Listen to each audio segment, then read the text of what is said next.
It all began on a cold November morning in a small town in Vermont. The streets were lined with trees shedding their golden leaves, and the scent of wood smoke lingered in the crisp air. Claire had just started her new job at the local bakery, a quaint little shop called Sweet Seasons, known for its fresh pastries and warm atmosphere. She was nervous about her first week, hoping she could fit in and make a good impression. On her second day, a man walked into the bakery. He was disheveled, wearing a coat that had seen better days, and his shoes were scuffed from the muddy streets. Claire noticed him immediately because he didn't walk in like most customers. He moved slowly, almost cautiously, scanning the room as if he were afraid someone might notice him. The man, whose name was Henry, approached the counter and quietly asked for a cup of black coffee and a cinnamon roll. Claire rang him up, and when he handed her a small, crumpled bill, she noticed it barely covered half of the cost. She hesitated for a moment, unsure what to do. Henry's eyes were downcast, and his hands shook slightly. "Don't worry about it," Claire said softly, smiling. "This one's on the house." She could feel the weight of the moment, the small act of kindness that might seem insignificant to some but meant the world to someone like Henry. His eyes met hers, wide and teary, as a faint smile broke through the layers of worry etched on his face. Henry sat down at a corner table, holding his coffee like a precious gift. Claire couldn't help but glance at him throughout her shift, feeling a tug at her heart. By lunchtime, she found herself walking over to his table with a plate of freshly baked bread. "You should eat something," she said gently. Henry shook his head, but she placed it in front of him anyway.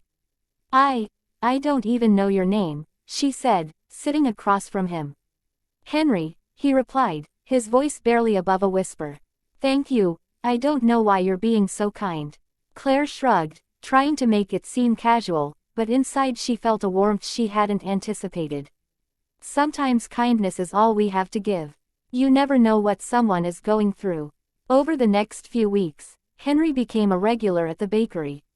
He would come in almost every morning, sometimes just for coffee, sometimes for a pastry, and each time Claire made sure to greet him warmly.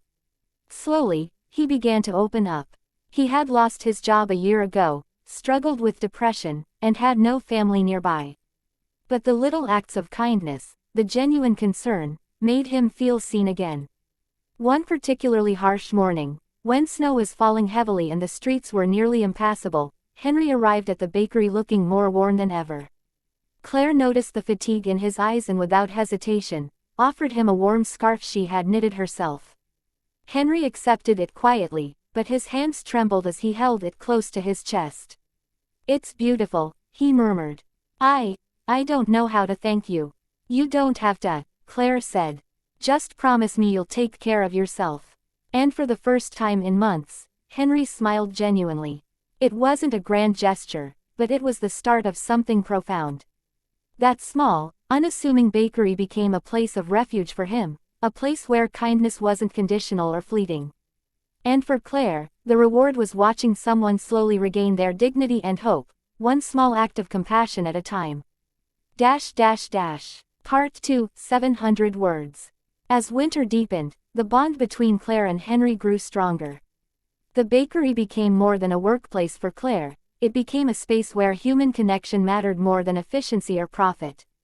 She began encouraging her coworkers to see the regulars as people, not just customers. Soon, the staff started noticing that a smile, a friendly word, or a free pastry could change someone's entire day. Henry started sharing little pieces of his life. He had once been a talented carpenter but had fallen on hard times when the local factory closed. The loneliness had been unbearable, and he admitted that the bakery was the first place he felt truly welcome in months. Claire listened, never interrupting, simply offering empathy and understanding. One particularly cold December evening, Claire closed the shop and noticed Henry outside, standing in the snow, shivering. "Henry, come inside," she called. "It's freezing out here." He shook his head. "I was just thinking about how lucky I am." Claire gestured for him to come in anyway, handing him a warm cup of cocoa. "You deserve more than luck," she said. "You deserve kindness." As the holidays approached, Claire proposed an idea to her manager, a community donation board at the bakery where people could contribute food, coats, or money for those in need. She wanted to give back the same way the community had helped her through the tough first weeks at work. The manager agreed, and soon the small bakery became a hub of generosity. Patrons would leave donations, neighbors would drop by with homemade treats, and the spirit of kindness spread like wildfire. Henry volunteered to help. He began repairing furniture for elderly patrons, helping with deliveries, and even teaching woodworking classes at the local community center. The same man who had walked into the bakery months earlier, fragile and unsure, was now a beacon of hope for others. Claire watched, amazed at how a little compassion had transformed a life. One evening, as the bakery prepared to close for the holidays, a group of townspeople gathered outside, carrying baskets of food, blankets, and notes of encouragement. Claire stepped outside, and to her astonishment, Henry had organized a surprise "thank you" for the bakery staff. People thanked Claire and the team for their kindness, sharing stories of how the bakery's generosity had touched their lives. Henry approached Claire, handing her a small, carved wooden heart. "For you," he said simply. "You saved me when I didn't know I could be saved."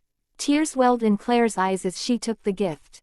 She realized that kindness, even in the smallest forms, had the power to ripple through a community, changing not just one life but many. It wasn't about grand gestures or heroic deeds, it was about noticing someone who needed a moment of warmth, a simple act of understanding, and offering it freely. By the time the snow melted and spring approached, the bakery had become a symbol of hope in the town.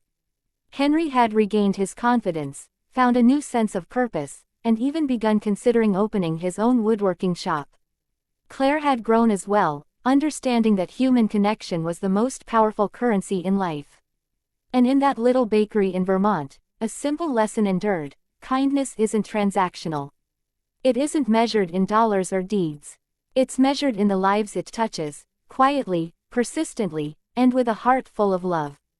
And when kindness wins, as it so often does, it restores faith in humanity, one smile, one gesture, one heart at a time.